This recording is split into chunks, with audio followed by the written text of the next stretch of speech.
Le cercle RH, notre débat pour évoquer, pour parler et faire peut-être une photographie de l'alternance. Alors c'était le tremplin vers l'emploi, évidemment les jeunes plébiscitent ce modèle de la formation, mais aussi de plein pied en entreprise. Les choses sont un peu plus compliquées, avec évidemment nos déficits, avec un petit coup de rabot qui pose aujourd'hui quelques questions et on va les poser à mes invités. Thibaut de Saint-Paul, ravi de vous accueillir. Bonjour. Très heureux, vous êtes nouveau depuis novembre, le nouveau délégué interministériel à la jeunesse. Tout à fait. On est très heureux de vous accueillir sur le plateau. Et avec nous, Loïc Charbonnier. Bonjour Loïc, PDG de Aftral, qui est un organisme de formation formé au métier du transport et de la logistique, donc avec des filières de formation, des programmes de formation. Et l'alternance est un sujet que vous plébiscitez. On va d'ailleurs découvrir, c'est assez original d'ailleurs, le guide du routard de l'alternant. Guide du routard, qui permet quoi, Loïc? Un guide du routard qui permet d'avoir les bonnes adresses, la bonne pratique, à frapper aux bonnes portes pour accéder, voilà, c'est ça le sujet? Et avec la dimension régionale, c'est-à-dire qu'on va descendre vraiment sur l'offre de formation en région, parce qu'aujourd'hui, la mobilité des jeunes, vous le savez, c'est un sujet. Donc là, voilà, ils peuvent déjà aller chercher dans le secteur de France qui les intéresse.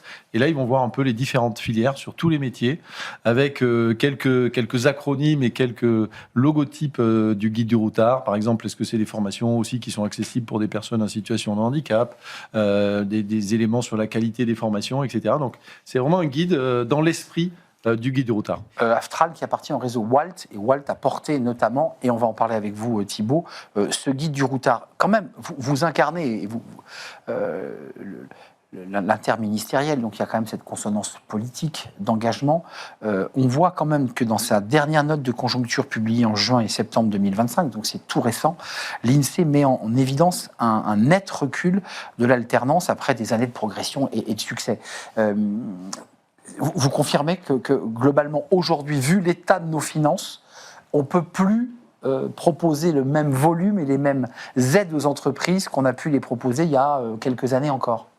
Alors, on est dans un climat économique qui est compliqué, qui touche tous les secteurs et entre guillemets tous les âges, mais les jeunes sont généralement les premiers à souffrir ce type de situation. C'est pour ça qu'il faut être particulièrement attentif et qu'en interministériel, on travaille étroitement à l'emploi des jeunes.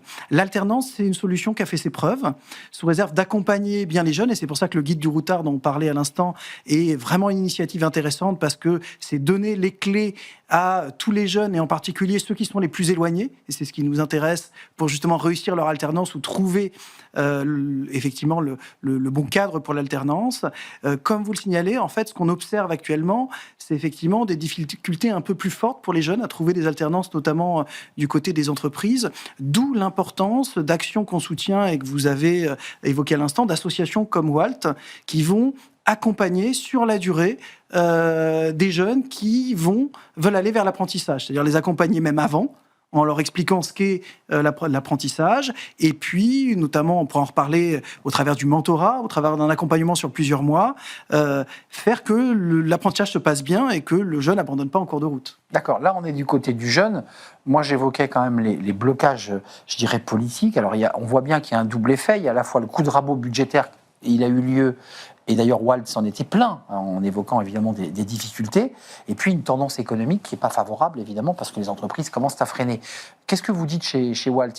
Il fallait le faire, ce coup de rabot, parce qu'on se souvient d'Yvinekind sur ce plateau, qui était un peu en colère et qui disait, attendez, on ne va pas y arriver, ça va être compliqué.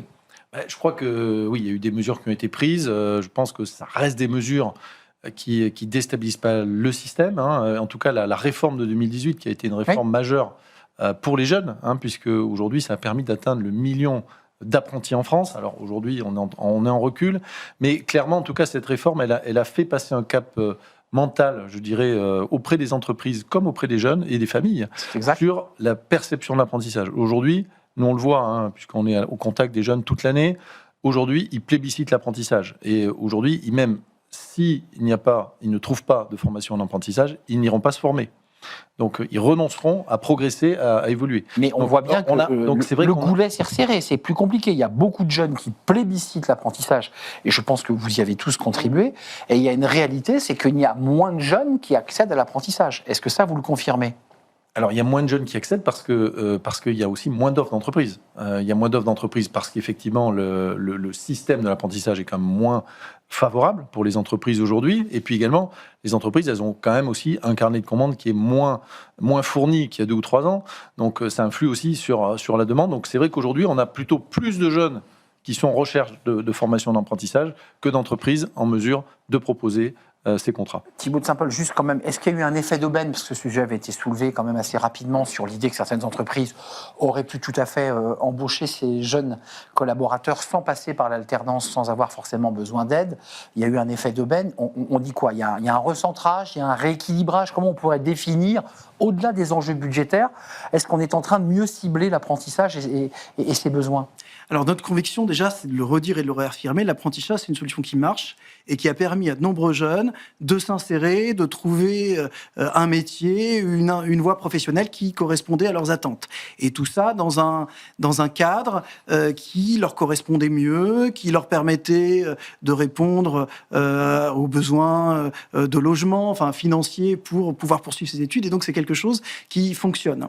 Dans l'ensemble de nos politiques aujourd'hui, effectivement, il y a néanmoins un recentrage. Notre volonté, elle est de mettre l'accent sur l'ensemble des jeunes qui en ont le plus besoin et qui peuvent en tirer le plus grand bénéfice. J'évoquais tout à l'heure le mentorat qu'on lit beaucoup à ces politiques d'apprentissage. Comment est-ce qu'on accompagne les jeunes et comment est-ce qu'on donne un réseau à ces jeunes qui n'en ont pas ? Et c'est aussi un des enjeux de l'apprentissage. Et effectivement, on met beaucoup d'argent au ministère de la Jeunesse. C'est une 30aine de millions d'euros pour l'ensemble des associations qui font du mentorat. Alors pas que dans l'apprentissage, la manière dont on accompagne des jeunes qui sont dans des territoires ruraux, qui sont à l'aide sociale à l'enfance, mais l'apprentissage en fait partie et une des solutions.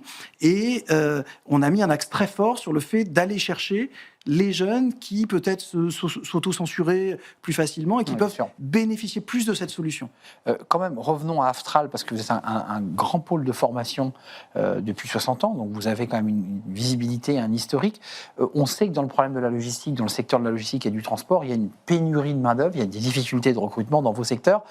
Est-ce que l'alternance est un levier utile et est-ce que pour le coup, les entreprises qui nous regardent de votre réseau sont demandeuses d'alternance ?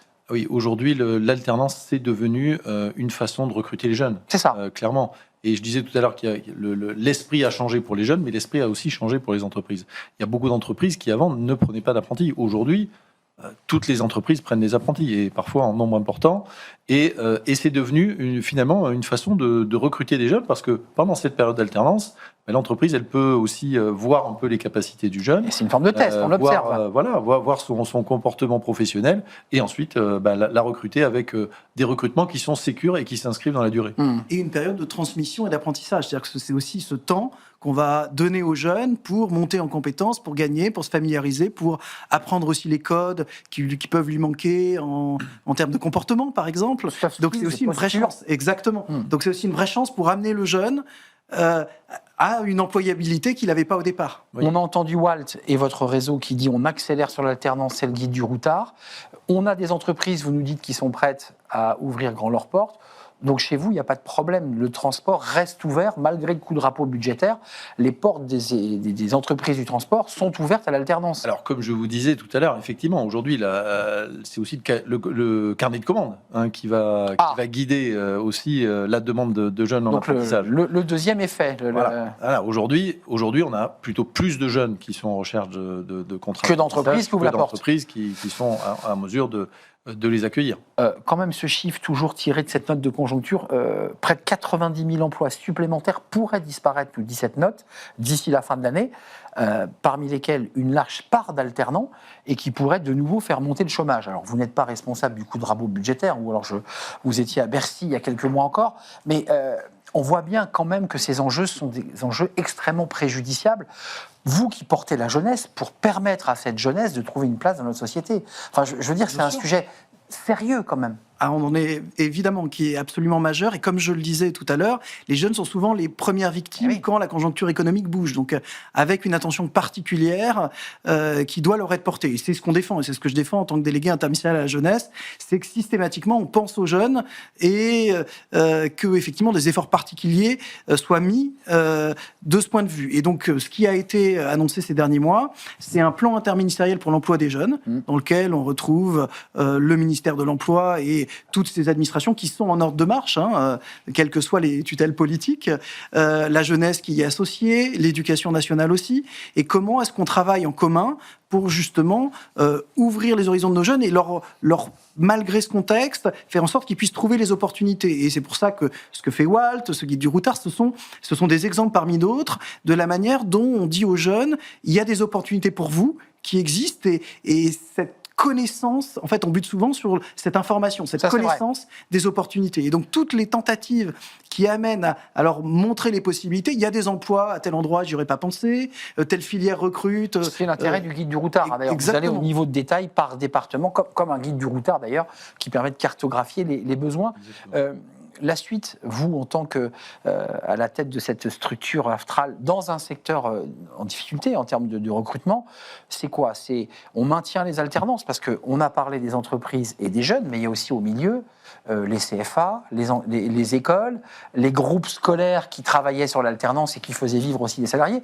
Comment vous vous situez, votre engagement sur l'alternance, vous, en tant qu'organisme de formation ? Alors aujourd'hui, et c'est une demande des entreprises aujourd'hui, c'est plus de qualité. C'est-à-dire plus de qualité, ça veut dire quoi ? Ça veut qualité du jeune ? Qualité pédagogique. D'accord. Donc qualité d'accompagnement. Qualité d'accompagnement, vous savez que dans... Attendez, j'entends, donc vos collègues chefs d'entreprise disent, moi j'ai un jeune qui n'est pas assez bien formé. Qui doit être plus accompagné encore. Parce qu'aujourd'hui, effectivement, les jeunes, on parlait, ils ont plein de soucis personnels, de soucis sociaux. Donc il faut aussi que les CFA, avec les entreprises, on aille aussi sur ces dimensions qui sont extra-pédagogiques, je dirais. Donc pas que des hard skills, des soft skills. Des soft skills. La voiture qui tombe en panne le matin, je ne peux plus aller en cours, je ne peux plus aller à l'entreprise. Mais là, c'est pas une soft Qu'est-ce que je fais ? Là, c'est un mécano. C'est des choses, à un moment donné, c'est aussi de l'assistante sociale. J'ai un problème de logement, j'ai un problème de voiture, j'ai un problème pour boucler la fin du mois. Donc, on va être aussi sur ces sujets-là pour essayer de leur trouver des solutions avec des partenariats, avec les entreprises. Les entreprises aussi, elles ont chacune mis en place un maître d'apprentissage qui va accompagner le jeune pendant tout son cursus. Parce que c'est le cas, mais avec l'idée vraiment qu'il soit à ses côtés pour l'accompagner. Voilà, qu'il soit encore plus proche du jeune. Avant de nous quitter, Thibaut de Saint-Paul, ce qui est intéressant dans ce qu'on entend, c'est que la dimension du jeune, elle ne s'arrête pas uniquement au fait qu'on lui signe un contrat d'alternance. On voit qu'il y a une dimension plus holistique. Exactement, et c'est extrêmement important. Et la manière dont on va être en mesure de l'accompagner dans toutes les dimensions, je veux dire, y compris la santé mentale, les questions de logement, les questions de mobilité, c'est ce qui fait aussi la réussite de cette période vraiment stratégique. Et donc, c'est à la fois le travail avec des associations comme Walt, qui sont essentielles, qui justement vont accompagner ce jeune, et ce que j'évoquais tout à l'heure au travers du mentorat, c'est-à-dire que c'est vraiment donner à ces jeunes qui ont parfois pas le réseau, les relations, un bénévole, un adulte qui va le suivre pendant plusieurs mois, lui donner des conseils et parfois les codes qu'il n'avait pas. Au sens propre du mot tuteur, c'est-à-dire le faire se tenir droit pour accéder et permettre aussi aux chefs d'entreprise de pouvoir transformer l'alternant avant de nous quitter en véritable emploi. Parce que le sujet, quand même, pour un chef d'entreprise, c'est qu'il investit sur ce jeune aussi. Ah oui, il passe du temps justement à l'accompagner. La période de formation en entreprise, c'est vraiment de la formation. C'est considéré comme une part entière de la formation. Et donc, par exemple, on parlait du tutorat qui a été soutenu par Walt et avec votre soutien également. C'est aussi des jeunes qui sont en formation, qui sont plus âgés, qui ont déjà 2 ou 3 ans de formation et qui accompagnent des nouveaux qui arrivent et pour leur donner les codes avec leurs mots à eux. Et on sait bien que quand un jeune parle à un jeune, c'est beaucoup plus efficace. Ouais, je crois qu'ils parlent le même langage. Thibaut de Saint-Paul, merci de nous avoir rendu visite, délégué interministériel à la jeunesse, donc évidemment au chevet, je dis bien au chevet parce que la situation des jeunes n'est pas éminemment simple dans ce contexte économique, avec ce guide du routard que vous portez, que vous avez accompagné, évidemment porté par Walt, guide du routard évidemment. Alors 75 000 lecteurs estimés, c'est important aussi que les parents, c'est pas que pour les jeunes, je précise. Exactement. Je le redis, c'est aussi les parents qui doivent aussi prendre ce guide et essayer de voir avec leur enfant ou leur jeune les secteurs, voilà, et c'est important, c'est un guide destiné aux parents, avec 25 000 exemplaires qui ont été distribués, notamment dans les salons et auprès de tous les partenaires. Les jeunes, en allant vers eux. Merci à vous deux, messieurs. Merci. Merci à vous. Et j'ai envie de dire, vive l'alternance. Merci et à très très bientôt. On tourne une page. Tout de suite, c'est Fenêtre sur l'emploi. Et j'accueille mon invité. C'est le livre de Smart Job, En équilibre. Ça, c'est un superbe titre. Je l'accueille.